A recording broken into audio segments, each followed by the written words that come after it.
Praise the Lord. आप सबको जय मसीह की। आज हम सब लोग परमेश्वर के वचन में फिर एक बार सीखने के लिए जा रहे हैं। परमेश्वर के वचन को हम लोग पढ़ेंगे और परमेश्वर आज हमसे क्या बात करना चाहते हैं। आज के दिन का जो परमेश्वर ने हमारे लिए क्या मन्ना रखा है, क्या वचन रखा है जिससे हम सुन सके, हम उस वचन को देखेंगे। आमीन, हालेलुया। आइए हम सब लोग सबसे पहले निकालेंगे यहेजकल। आज हम वचन देखेंगे यहेजकल उसका 37। हम 37 ही देखने वाले हैं जिसका टॉपिक है सूखी हड्डियों की तराई। लेकिन इससे पहले हम थोड़ा सा उसके पीछे जाएंगे। यहेजकल उसका 36 अध्याय जहाँ पर परमेश्वर जो है यहेजकल को एक पहाड़ के ऊपर भेजता है। थोड़ा सा हम सबसे पहले उस वचन को पढ़ेंगे, फिर हम आगे बढ़ेंगे। हम पढ़ रहे हैं वचन यहेजकल उसका 36 अध्याय का पहला वचन। देखो लिखा है, फिर है मनुष्य के संतान, तू इज़राइल के पहाड़ों से भविष्यवाणी करके कहे, हे इज़राइल के पहाड़ों, यहोवा का वचन सुनो। परमेश्वर यहोवा यूँ कहता है, शत्रु ने तो तुम्हारे विषय में कहा, आहा, प्राचीन काल के ऊंचे स्थान अब हमारे अधिकार में आ गए।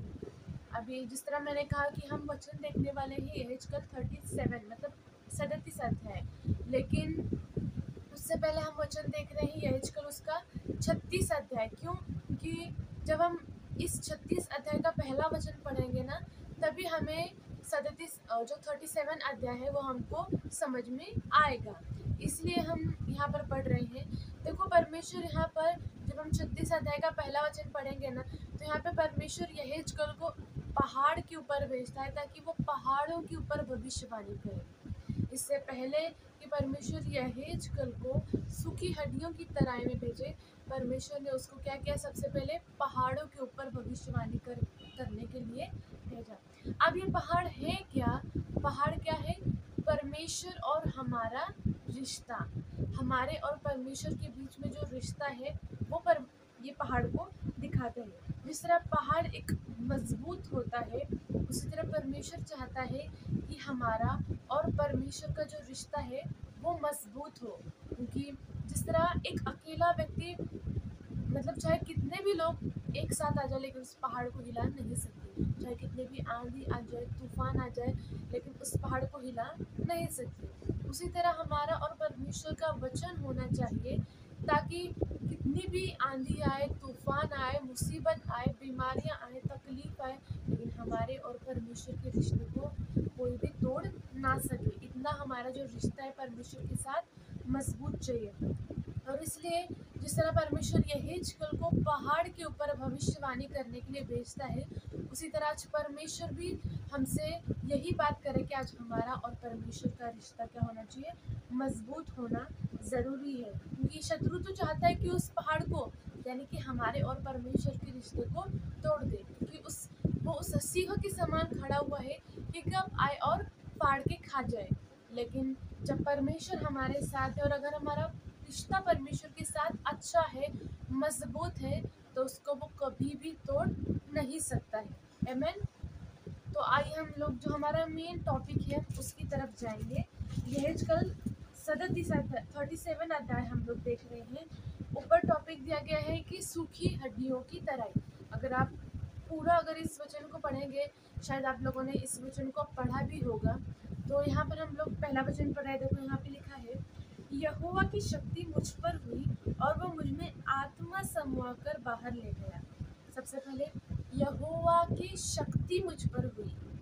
सबसे पहले ये ज़रूरी है कि अगर हम चाहते हैं कि परमेश्वर हमें सूखी हड्डियों की तराई में भेजे। अब सबसे पहले आप लोग पूछेंगे कि सूखी हड्डियों की तराइयों का मतलब क्या है। तो सूखी हड्डी जिस तरह एक मरी हुई होती है, उसके अंदर कोई भी जान नहीं होती, वो कितने सालों से ऐसे ही पड़ी हुई होती है, जो मुर्दा रहता है ना, सेम उसी तरह आज जो व्यक्ति परमेश्वर को नहीं जानता है वो क्या है, मरा हुआ है, क्योंकि उसके अंदर परमेश्वर का जीवित वचन जो है वो नहीं है। और वो लोग क्या है, उस सूखी हड्डियों के समान है जो जिंदा नहीं है, आत्मा में मरे हुए हैं। आज शरीर में तो जिंदा है लेकिन आत्मा में कहीं ज़्यादा परमेश्वर से दूर है, और इसलिए वो कहे सूखी हड्डियों के जैसा है। और आज हम भी चाहते हैं कि आज हम उनके लोगों के बीच में जाए, फिर वो हमारे नगर के लोग हो सकते हैं, हमारे परिवार के लोग हो सकते हैं, हमारे फ्रेंड्स लोग हो सकते हैं, कोई भी हो सकता है जो परमेश्वर को नहीं जानता है। और अगर हम चाहते हैं कि वो आत्मा में ज़िंदा हो जाए, वो परमेश्वर को जाने, तो हमें ज़रूरत है कि हम उनके पास परमेश्वर का वचन लेकर जाएँ। और हम अपने मन से उनके पास नहीं जा सकते, क्योंकि अगर हम ऐसा करेंगे तो हम कभी भी इसमें सक्सेस नहीं होंगे जब तक परमेश्वर हमें ना भेजे। और इसलिए जिस तरह यहाँ पर लिखा है कि परमेश्वर की शक्ति यहेजकेल के ऊपर हुई। आज जिस तरह जब परमेश्वर की शक्ति हमारे ऊपर होगी, जब परमेश्वर का आत्मा हमारे ऊपर होगा, तो परमेश्वर का आत्मा क्या करेगा, हमें उन लोगों के पास में लेके जाएगा। वो हमें एक जगह घर में बैठने नहीं देगा, क्योंकि लिखा है ना, जब परमेश्वर की शक्ति यहेजकेल के ऊपर आई, जब परमेश्वर का आत्मा यहेजकेल के अंदर समा गया, तो वो यहेजकेल को बाहर ले गया। किस लिए? ताकि जो मरे हुए लोग हैं उनको क्या करे, वो जिंदा कर सके, उनके ऊपर भविष्यवाणी कर सके। आज अगर हमारे अंदर भी परमेश्वर का वचन है, परमेश्वर की वो आत्मा है, परमेश्वर की शक्ति है, तो परमेश्वर की आत्मा हमें कभी भी घर में बैठने नहीं देगी। वो हमेशा हमें बाहर लेके जाएगी। किन लोगों के पास? जो आज मरे हुए हैं, उनके पास हमें क्या करेगा, परमेश्वर लेके जाएगा। और इसलिए हमें परमेश्वर से यही प्रार्थना करनी है, क्योंकि अगर हम यहेजकेल, अगर हम, आपका हिंदी बाइबल है तो अगर आप उसमें पढ़ेंगे यिर्मयाह पुस्तक में, तो अगर उसका शुरुआत का जो भूमिका रहती है, अगर वो आप पढ़ेंगे ना, तो वहाँ पे लिखा है कि यिर्मयाह के मन के अंदर परमेश्वर के वचन की आग ऐसी थी कि वो उसे मतलब शांत नहीं रख सकता था, उसे वो बुझा के नहीं रख सकता। वो आग उसको शांत बैठने नहीं देती थी, वो हमेशा उसको बाहर लेके जाती थी। उसी तरह परमेश्वर का वचन है, वो हमें शांत बैठने नहीं देगा, हमें वो उन लोगों के पास लेके जाएगा जो लोग आज क्या है, मरे हुए हैं। आमीन। तो आज हमें परमेश्वर से यही प्रार्थना करनी है कि परमेश्वर तू हमें उन लोगों के पास लेके चल जो आज मरे हुए हैं। आमीन। तो आइए हम आगे वचन पढ़ेंगे। देखो लिखा है कि परमेश्वर का आत्मा यहेजकेल के ऊपर समा गया और वो उसको बाहर ले गया ताकि वो उनके ऊपर भविष्यवाणी कर सके। और आगे लिखा है, मुझे तराइयों के बीच खड़ा कर दिया। सबसे मेन पॉइंट यही है कि जिस तरह परमेश्वर की आत्मा ने सूखी हड्डियों के बीच में यहेजकेल को क्या किया, खड़ा कर दिया, उस तरह आज हमें भी, अगर हम चाहते हैं कि परमेश्वर का आत्मा आगे हमें उन सूखी हड्डियों के बीच में खड़ा करे, क्योंकि खड़ा होना उनके बीच में बहुत ज़रूरी है, क्योंकि जब तक हम उनके बीच में खड़े नहीं होंगे तब तक हम उन्हें ज़िंदा नहीं कर पाएंगे। अभी सही है कि हम घर से जो लोग परमेश्वर को नहीं जानते, हमारे परिवार के लोग, हमारे नगर के लोग, हमारे जो मित्र हैं, उनके लिए हम प्रार्थना ज़रूर करते हैं उनके लिए कि परमेश्वर आप उन्हें बदलिए, ताकि वो क्या कर सके, मतलब आपको जान सके, वो जो आज मरे हुए हैं वो जिंदा हो सके। हम उनके लिए प्रार्थना ज़रूर करते हैं, लेकिन उतना ही काफ़ी नहीं, हमें उनके बीच में जाना पड़ेगा, क्योंकि जब तक हम उनके बीच में नहीं जाएंगे तब तक हम वहाँ पर परमेश्वर का वचन वहाँ पर बो नहीं पाएंगे। हमें ज़रूरी है कि हम उनके बीच में जाके खड़े हों और परमेश्वर के वचन को प्रचार करें, तभी ये काम संभव हो सकता है। और आगे हम वचन पढ़ेंगे तो लिखा है, वो तराई हड्डियों से भरी हुई थी। आप सोचो यहाँ पर सूखी हड्डी है, तो सोचो वहाँ पर जो लोग मरे हुए थे, कितने सालों से वहाँ पर मर के वैसे ही पड़े होंगे कि उनकी जो हड्डियाँ थी वो क्या हो गई थी, सूख गई थी, एकदम गल गई थी, उसके ऊपर का जो मांस था वो भी एकदम क्या हो गया था, सड़ गया था, सड़ गया था, और वो एकदम सूख गई थी हड्डी। तो वैसे ही आज हम भी अगर चाहते हैं कि परमेश्वर जो इतने सालों से जो मरे हुए लोग हैं, सूखी हुई हड्डियां हैं, जो मतलब जो सूखी हड्डियाँ, अगर जो सूखी हड्डियाँ थी, अगर हम अपने दिमाग से सोचने जाएंगे, अगर इंसान अपने मन से सोचने जाए कि उसको जिंदा कर दे, तो उसके लिए वो इम्पॉसिबल है, वो उसको कभी भी नहीं कर सकता है, अपनी शक्ति से तो बिल्कुल भी नहीं कर सकता। लेकिन अगर परमेश्वर की आत्मा के द्वारा वो करने के लिए जाए तो वो ज़रूर हो सकता है, क्योंकि आगे वचन में यही लिखा है, हम पढ़ेंगे 2 वचन में लिखा है, तब उसने मुझे उनके चारों ओर घुमाया और तराई की तह पर बहुत सी हड्डियाँ थी और वे बहुत सूखी थी। देखो यहाँ पर वही लिखा है कि वो हड्डियाँ जो थी बहुत सालों से वैसे ही सूखी पड़ी थी, लेकिन परमेश्वर की आत्मा ने यहीजकेल को क्या किया, उन सूखी हड्डियों के चारों तरफ क्या किया, घुमाया। अब घुमाया क्यों? क्योंकि समझो, देखो कोई पुलिस रहता है या फिर चोर रहता है। जब पुलिस चोर को पकड़ने के लिए जाती है या फिर किसी अपराधी को पकड़ने के लिए जाती है, तो वो क्या कहती है कि अभी पुलिस ने तुम्हें चारों तरफ से घेर लिया है, अब तुम भागकर नहीं जा सकते। वैसे ही कोई भी चीज़ रहने दो, कोई भी व्यक्ति रहने दो, जब हम किसी व्यक्ति को चारों तरफ से जब हम उसको बांध लेते हैं, तब वो भाग के नहीं जाता है। वैसे अगर हमें शैतान के ऊपर अगर हमें जय पाना है, उसको हराना है, उसको दूर करना है, तो हमें सबसे पहले उसके चारों तरफ घूम के उसको क्या करना पड़ेगा? उसको बांधना पड़ेगा। अभी अगर आप चाहते हो कि आपके जो नगर के लोग हैं वो छुटकारा पाए, जो मरे हुए हैं वो जिंदा हो जाए, तो आपको भी क्या करना पड़ेगा? उनकी चारों तरफ घूमना होगा और उन पर भविष्यवाणी करनी होगी। अब आप पूछोगे कि ये कैसे हो सकता है? तो आप चाहो तो आप सुबह जल्दी उठकर आप अपने नगर के चारों तरफ या फिर जो शैतान के जितने भी गढ़ हैं उनके चारों तरफ घूमकर आप प्रार्थना कर सकते हो और आप उनको बांध सकते हो। और इस तरह हम शैतान को हराने के लिए, शैतान को दूर करने के लिए, शैतान के जो हमारे नगर में, हमारे परिवार में, हमारे घर में शैतान के मतलब जो भी कार्य रहते हैं, अगर दूर करना चाहते तो हम इस तरह उसको कर सकते हैं। उसकी शुरुआत हम इस तरह कर सकते हैं। और अगर आपके परिवार में भी कोई व्यक्ति परमेश्वर के ऊपर विश्वास नहीं करता है, तो आप क्या करो? अपने घर के चारों तरफ घूमकर उस व्यक्ति के लिए प्रार्थना करो, उस घर के लिए प्रार्थना करो कि परमेश्वर उसको बदल दे। उस घर के अंदर की या फिर उस नगर के अंदर की जितने भी शैतान के बंधन हैं, शैतान के गढ़ हैं, उन सबको आप यीशु के नाम में, यीशु के लहू में आप उन सबको बांध सकते हो और इस तरह हम उसके ऊपर जय पा सकते हैं। क्योंकि जिस तरह यहेज कल उसकी की हड्डियों के चारों तरफ घूमा, उसी तरह आज हम भी घूमेंगे तो ज़रूर है कि परमेश्वर हमें उनके ऊपर जय देगा। आमीन। तो आगे हम वचन पढ़ेंगे। देखो लिखा है, तब उसने मुझसे पूछा, हे मनुष्य की संतान, क्या ये हड्डियाँ जी सकती है? मैंने कहा, हे परमेश्वर यहोवा, तू ही जानता है। सच में अगर ये हड्डियाँ हम जिंदा नहीं कर सकते, लेकिन अगर परमेश्वर चाहे तो परमेश्वर उन हड्डियों को जिंदा कर सकता है, ज़रूर कर सकता है। क्योंकि अभी देखो, सबसे पहले हम आगे वचन पढ़ेंगे। देखो लिखा है, यहोवा परमेश्वर, 5 वचन पढ़ रहे हैं हम लोग। परमेश्वर यहोवा तुम हड्डियों से यूँ कहता है, देखो मैं आप तुम में सांस समाऊंगा और तुम जी उठोगी।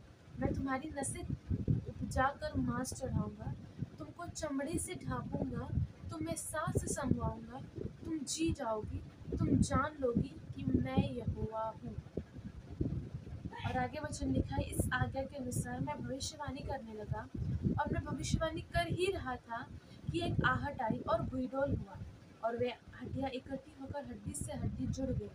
मैं देखता रहा कि उनमें नसें उत्पन्न हुई और मांस चढ़ा, वे ऊपर चमड़े से ढप गई, परंतु उनमें सांस कुछ न थी। तब उसने मुझसे कहा, हे मनुष्य की संतान, सांस से भविष्यवाणी कर और सांस से भविष्यवाणी करके कहे, हे सांस परमेश्वर यहोवा यूँ कहता है, चारों दिशाओं से आकर इन घात किए हुओं में समा जा, ये जी उठे।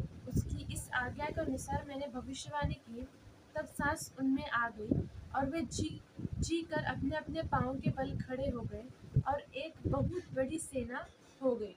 अगर आप पूरे इस अध्याय को 37 अध्याय का पहले वचन से 10 वचन तक आप पढ़ोगे तो हम इन्हीं के बीच में देख रहे हैं। हमने एक साथ इस वचन को पढ़ लिया है, अब हम लाइन से इन वचनों के मतलब को समझेंगे।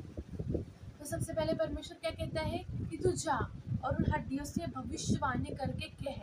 अगर अभी वो हड्डियाँ तो जिंदा होना हमारे लिए असंभव है, इम्पॉसिबल है।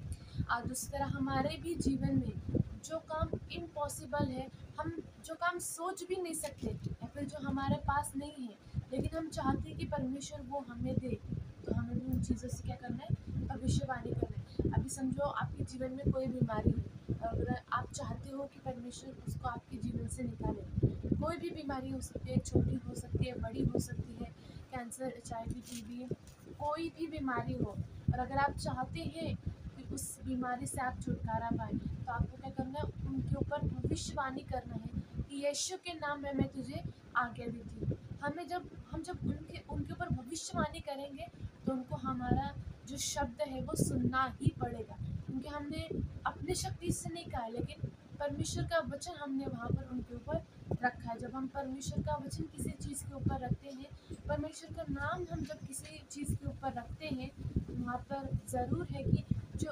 असंभव काम है वो पूरा हो जाता है, क्योंकि परमेश्वर उसको पूरा करने वाला हमारा परमेश्वर है।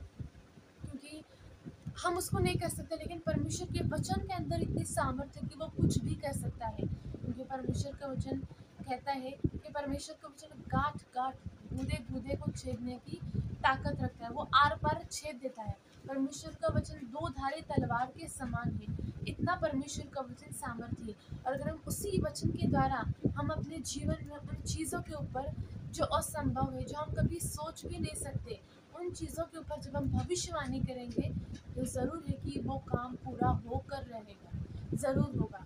आमीन।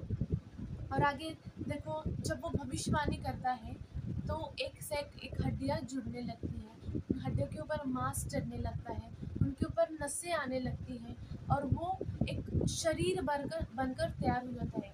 मतलब हर एक चीज़ की, हर एक पार्ट की जो हड्डी रहती है वो अलग अलग इधर उधर बिखरी हुई रहती है, लेकिन जब उसने भविष्यवाणी की तो वहाँ पर क्या हुआ, वो हड्डियाँ एक से एक जुड़ गई, और वहाँ पर मांस आ गया, नसें आ गई। और फिर उसके बाद में अभी पूरी बॉडी बन के तैयार तो हो गई है, लेकिन जो ज़रूरी चीज़ है उसके अंदर वही नहीं है। और क्या है, उसके अंदर सांस नहीं थी।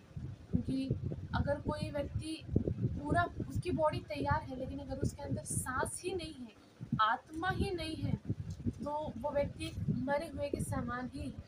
तो इसीलिए वहाँ पर जब उसके अंदर सांस नहीं थी तो परमेश्वर ने यहेजकेल को क्या कहा, तो सांस से भविष्यवाणी करके कहे। क्योंकि आज उस तरह हमारे भी जीवन में जो चीज़ नहीं है, जिस तरह उस बॉडी के अंदर सांस नहीं थी तो यहेजकेल ने सांस से भविष्यवाणी की, उस तरह हमारे जीवन के अंदर जो नहीं है, जब हम उन चीज़ों के ऊपर भविष्यवाणी करेंगे तो वो भी चीज़ें हमारे जीवन में ज़रूर आएंगी। क्योंकि हमें पॉजिटिव बोलना है, पॉजिटिव सोचना है। क्योंकि अगर हम थोड़ा सा पीछे जाएंगे उत्पत्ति में, तो वहाँ पर देखो, जब परमेश्वर मनुष्य को बना रहा था तो वहाँ पर परमेश्वर ने मनुष्य की पूरी पूरी बॉडी को बना के तैयार कर दिया मिट्टी से, लेकिन जब उसके अंदर सांस नहीं थी, आत्मा नहीं थी, तो परमेश्वर ने वहाँ पर अपने अंदर का जो सांस था उसके अंदर फूंक दिया, और वो जो मनुष्य था, जो शरीर था, वो एक जीवित प्राणी बनकर तैयार हो गया। इस तरह परमेश्वर के वचन में लिखा है। तो वैसे यहाँ पर भी यहेजकेल ने सांस से भविष्यवाणी की और सांस उनके अंदर समा गई। और जो निर्जीव चीज़ थी, वो, क्योंकि बॉडी तो एकदम निर्जीव थी ना, वो हड्डी भी निर्जीव थी, लेकिन जब उसके ऊपर भविष्यवाणी की तो वो सजीव हो गई। वैसे ही जब हम निर्जीव चीज़ों के ऊपर हम जब भविष्यवाणी करेंगे तो वो भी हमारे जीवन में जिंदा हो जाएंगी। समझो कोई व्यक्ति मतलब लकवे का रोगी है तो उसका पूरा शरीर कैसा, निर्जीव के समान ही होता है ना, वो कोई मतलब हाल चाल नहीं कर सकता है, हिल डुल नहीं सकता है, बोल नहीं सकता है। लेकिन जब हम उनके ऊपर भी जब हम परमेश्वर का भविष्यवाणी करेंगे तो ज़रूर है कि क्या होगा, वहाँ पर वो व्यक्ति क्या होगा, जिंदा हो जाएगा, निर्जीव से वो सजीव बन जाएगा। जो परमेश्वर क्या करता है, परमेश्वर का वचन मरी हुए को भी जिंदा करने की ताकत रखता है। जिस तरह एक पेड़ रहता है, वो जब सूख जाता है, पूरी तरह से सूख जाता है, उसका कोई भी मतलब कोई आशा भी नहीं रहती कि अभी पेड़ ये उग जाएगा, लेकिन जब बारिश आती है, उसके ऊपर पानी पड़ता है, तो क्या होता है, फिर से पनप जाता है, बढ़ता है ना वो।